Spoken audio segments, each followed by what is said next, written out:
It's just for my reels. You ready, sir? I'm coming round. Security! Conversation every visiting time. We love each other, she's my saviour, and just because the homeless has doubled, yes, doubled in Greater Manchester, that doesn't mean, even in an awfully bad mood, I burden her with that 10 monthly journey and so on. So, you know, the vendetta is in me, but we'll do it. I met a guy called Materials. Here's the mistake that he makes. He's like a very young version of me that has a bit of success and thinks that he's now invincible. Yeah, he's there, he's made it. Totally invincible. Idiot. I'm gonna have a cigarette. Saying we've been trying to trace you or something. Oh, yeah. Of course you have. You've got an account with money in XYZ. I'm sure that's how I heard about it. Oh, brilliant. And I went in the bank, there was a fucking load of money in there. They said, well, what do you want to do with it? So we'll take it out now. Something where I put it in there, forgot all about it. That's fucking brilliant. Tanya, bless her, the daughter you're talking about, we're still in touch with each other regularly, but she married an Ian, a chap, and he's a wonderful chap. He was in the army, he's now got a top job, and they live in Weybridge in Surrey, but she's up her own. She's gone to her head. You know, very peculiar. Surrey will do that to you. Yeah. And the other one, Claudia, won't talk to me for 20 years now. Or less, yeah, about. The trouble is, but thank God, Oliver and Julian, my son's in Berlin, I'm very close to him. The trouble is that your kids don't know what you were going through when you did what you did. Kids don't know why you did what you did. So, for example, you had no choice but to go to that party, to leave the party, to get those drugs. Yeah. The alternative was you were dead. Yeah. But you can't explain that to a kid. You can't, can you? No, I know. So my son doesn't speak to me because he thinks I didn't tell him all about my life because it's too dangerous. And no, you can't. So you protect them from it, and then when they find out, they think. But it was 63. You can't. And when I look back, 1 minute Oliver's aged, we say 11, and Julian 9. They're at school in the playground in Hampstead. Dad pulls up in his car, drags them into the car where their mother is. They all drive to Spain on a hurry up. Then they start school in Spain thinking, hold on, our friends were in North London. And then it all died down 6 months later or whatever, 9 months, and we all go back to England. For kids, it's like that's the same as army kids, isn't it? Yeah. So they're born into this travelling international schools, and they never settle afterwards. They can never. If you've been displaced, and like I was as well, you don't have a home, you don't have roots anywhere, and I don't have them. I'm quite happy with that because I feel like the whole of the world's my garden, you know. I don't feel at home anywhere, but I don't feel not at home anywhere either. It's like, I have as much right to be here as any fucking else, you know? It's a kind of, okay, with me there's a lot of regrets, but I can't turn the clock back. I can only try to do good as I go on. And so, this is the impression I get. You didn't want the other people to make your story because they'd have turned you into some kind of hero, some kind of gangster hero, you know.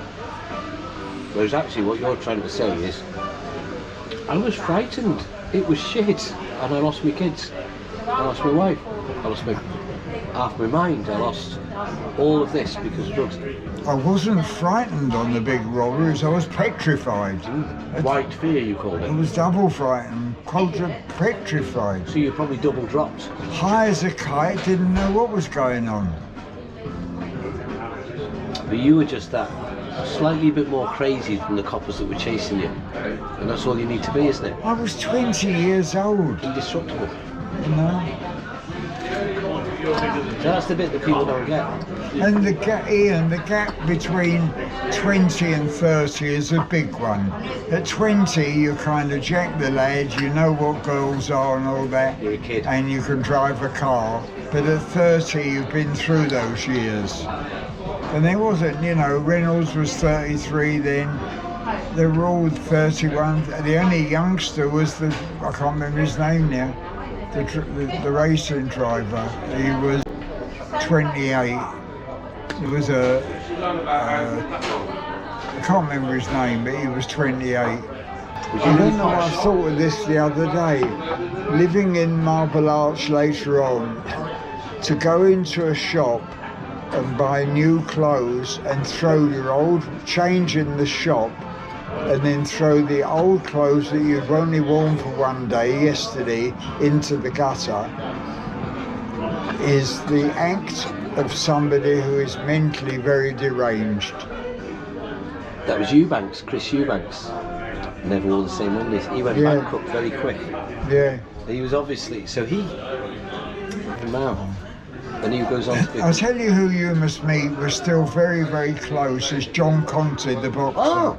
I'd love to. Because John was 19 when he came to us in London originally, and he's now, I'm 83, 70. And John, bless him, I could ring him now, say I'm in trouble, he'd be up here, and he would ring me and I'd be down there. He's a very, very genuine person.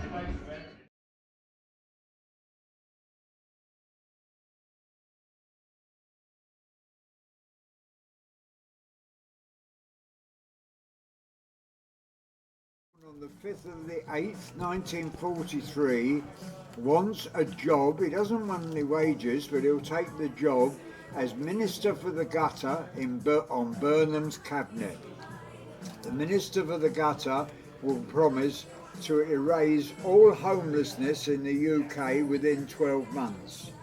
Should Mr. Andy Burnham not give me the job, I won't do anything against him personally. I don't kill people anymore. But he should, and I can't be responsible for his demise. Should he get shot like J.F. Kennedy did, making a speech outside Downing Street, like as Kennedy was in his car in November '62, and should somebody kill him, I personally will not be responsible or have any knowledge whatsoever of his demise. Perhaps then, on a comical note, instead of Andy couldn't make it, the papers will print Andy didn't make it, did not make it, because Andy Burnham will be dead. Brown bread, Hovis, dead, if he doesn't give Stephen Smith the job as Minister for the Gutter. We've contacted all the Labour MPs with that message. We're now contacting Burnham and his inner circle of idiots, and we will be standing next week outside Downing Street with big banners insisting that Stephen Smith gets a job. Nobody should have to go to sleep in a shop doorway in England. Nobody should have to piss in their pants or wipe their arse with a newspaper and eat out of dustbins. And Burnham, who said he would eradicate, which is a posh word for cut out, all homelessness in his time of King of the North, 8 years of Manchester, of Mayor for Greater Manchester, homelessness increased, I have categoric proof, by 62%. I repeat, 62% more people sleep in shop doorways in Greater Manchester than they did when he came in. We also have a video proof of him telling 3 different homeless people on different occasions outside his offices in Oxford Street, Manchester, to piss off, "Don't you know I am, I'm busy." So Andy Burnham, apart from being shot, will be humiliated in his 3 or 4 days that he lives as Prime Minister. I'm not threatening to kill him. That murder is illegal, and I haven't killed anybody for 30 years, and I don't intend to start. I don't intend to threaten anybody. All I want to do is make sure that Mary, that's a hypothetical name, and Harry, that's a hypothetical name, because of their own unfortunate events, do not have to go to sleep tonight in a shop doorway and wee and poo in their pants, eat from dustbins, or queue up outside Salvation Army missions to get a bed.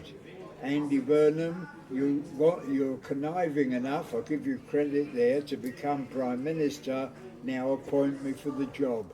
Good afternoon. Yay! Here. So, well, this is the problem. So, I was speaking to someone who was in school with him the other day, in his class. Because I work on the entertainment circuit, you see a lot of these people. And they know him. They've known him since he was a little snot in Liverpool. And he's played a very clever populist game. He had the best training there is, Tony Blair and Alistair Campbell. Yeah. My cousin was called Neil Trafford, and he was the Lib Dem councillor for West Didsbury, saved the park. Now, he died. I went to his funeral at the town hall. So actually, I've got some influential family and friends as well. I met Lord Mountbatten, by the way, 2023 and 24, on his estate at Bridwell Park. Right. And my granddad fought for his great-granddad in Burma. I've got his memoirs. So there's quite a lot of connections where the establishment have tried to write out people out of history. I'll give him conniving credit that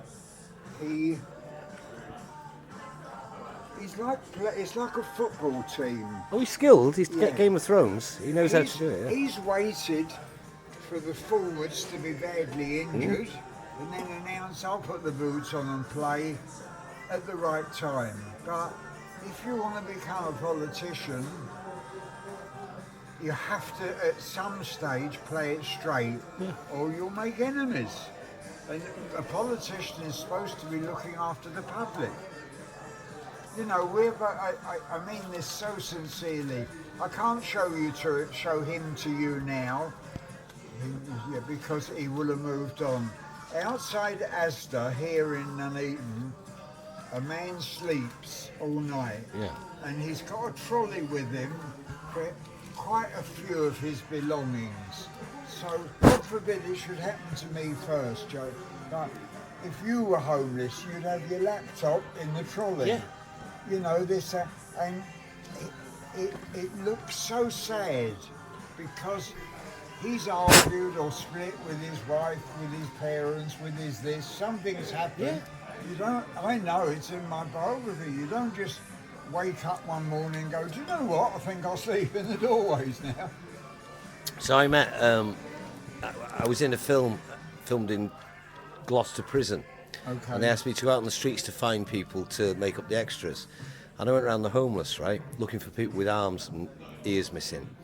And I found this really posh guy, and he was like, and I said, "What happened to you then?" He goes, "Oh, I just dropped out." He'd done it deliberately. And he was doing what you did, is he was educated and he just didn't want to play the game anymore. Yeah. And he would go around getting them, although the homeless, what they needed, he was the ducker and diver. Anyway, I got him a job. He's an actor now. So you see, I'm not, when I say I hope I don't die today, but I'm not physically well. Yeah. Where I was beaten up now 42 years ago after the Paris robbery, there's no ear and the ear's infected. Over the years, the German hospitals could clear it out, but now the infection is spreading. An English hospital wants to do an operation. I've refused for the following reasons. If you had a car that you really valued, and my car is my head, you'd want to take it to very good mechanics to do the repairs. And the English doctors, bless their hearts, many of them trained in their own home countries, got degrees, Yeah. which are, shall we say, questionable. Yeah. And I can't let them inside my head. Well, You know, I had a 14-hour, you've read it, I had a 14-hour microscopic operation in Munich, otherwise I'd be dead today. Sure. So, you know, we think we're going to go back to Munich and get them to try to save me. So if I'm savable now. well, the thing is, Gaia, Emma, who you spoke to just a minute ago, she had a car accident. She had a head crushed. She ended up with cordyceps in her ear, and that got into her brain. But she uses frequency healing. So she's got the, you know, the like frequency devices that will play the resonant frequencies of tumours and all sorts. They've only just acknowledged that they actually work. They shrink tumours and they shrink, you know, it's what the Druids used all those years ago. Boom, boom, boom, boom, boom, boom. I tell you what I get as well, this locks every now and again. So I'm eating or talking to you and then it goes off. So you got some bone infection as well then? Seizure. Yeah. I'm going to pause this. I got you. So what you got there? Something into the can. What you got What's there? happened is my wife quite rightly controls all the money that we've got and haven't got. And I pick her up every day at the airport. We're not casing the joint, those days are over, you know, for buying leather, egg farms for train robberies and God knows what. I'm an old man now, I'm 83 years old. The other day, quite honestly, I came into this Texaco garage, as you can see behind me, to fill up with petrol, which I do regularly at this garage. And I took out my debit card, which has now been confiscated off me by the wife, to pay for the petrol, and Barclays Bank rejected my payment. They were very good here. They didn't we didn't send the strong arm or anything round, but I did say I'd come in that day and pay, which I haven't, because the wife refuses to give me the money, and my pension rather doesn't come in till Monday. So I'm just going in now just to make friends with them and say that I'll be in Monday and I'll get the whole thing squared up or pay them off as quick as I can. Let's go and see how the enemy is. Okay. Recording again.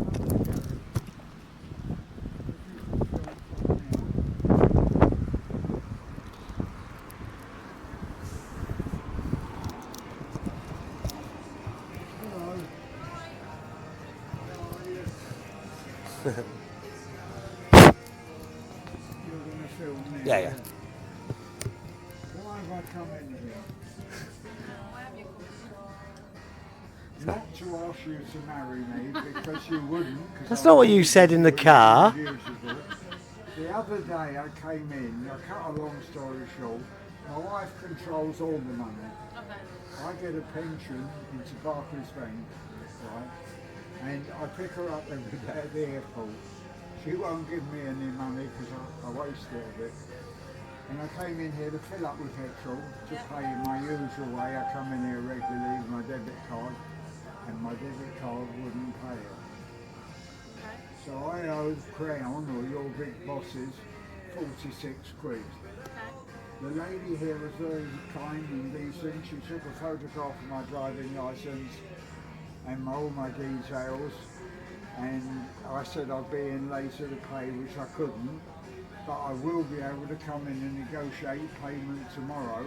So I brought in here the only money I've got from a bank that we robbed in Zambia many years ago. Gambia?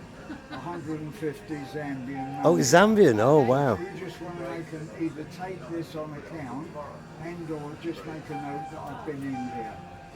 Hold on, let me just get Daniel, we'll be able to sort it out. You could take that as a deposit. I can tell you, One of the three brothers. it's going to be worth at least £3, that. At least. He won't come out with a gun, will he? It's what he's used to. The cream bun thief. Do you want to explain it to Okay, the no, he's not one of the brothers. Good morning. What it is, I won't read the whole story again. I fill up with petrol regularly here. Yeah. Right? Always found the garage very pleasant and the petrol works. Okay. My wife controls all my money, right? Yeah, And I know. I get a pension Right. which comes in. I came in here the other day quite innocently to fill up with petrol, which I did. Came in to pay, presented my plastic card and it got rejected. So I owe you, if not you personally, the three brothers, the Crown brothers. Yeah. Not the Cray brothers, the No, Crown brothers. of course. For a change. I owe them 46 quid. Okay. At the moment, the wife took the card off me. I haven't got 46 pence, but I've got this, which is from a Gambian bank we robbed years ago, right? That I could leave on account, or you could take my name and details, and I'll come tomorrow or Tuesday when the pension comes in and get the whole thing sorted. I think that would be a better idea, yeah. Oh, boring. So do you want to take my name? Yeah. They haven't said they've been very good because she did take my mobile. I haven't heard from her. No. Yeah. Getting someone else's details, do I, really? You don't want the Gambian. Yeah, I got that. I got Yeah, it. I don't think Boss will do anything with that. Well, actually, he'd be implicated. Yeah, because I know. You haven't got a copy of that, have you? No. I don't think, it might be in the book, but I'm not quite sure. I can photograph it. Yeah. Your Tuesday, I'll Yeah, put that on Monday, here Tuesday. I for have been in here, which shows you. Yeah, that's fine. over and above the 46 quid I owe. Yeah. Okay or not? Go We on. can't really add stuff on top of it because we'll get moaned at. How much are they? 125. That's my lot. You can't do it a bit cheaper. I mean, if I owned the place, I would, but I can't. You'll have one, won't you? Yeah, I'll manage one. Okay, that's 125, please. Yeah, okay. I'll do it like that. You have to get used to this. No, look, I've got it. There's going to be more haggling in this country from now on, you know. No. At this rate, yeah, the way things Okay, are I'll going. get a receipt off you, can I? Yeah, I can give you a If you receipt get for that, my arrested friend. for cream buns. You'll be accepting half a Mars bar. Yeah, And Thank you very much indeed.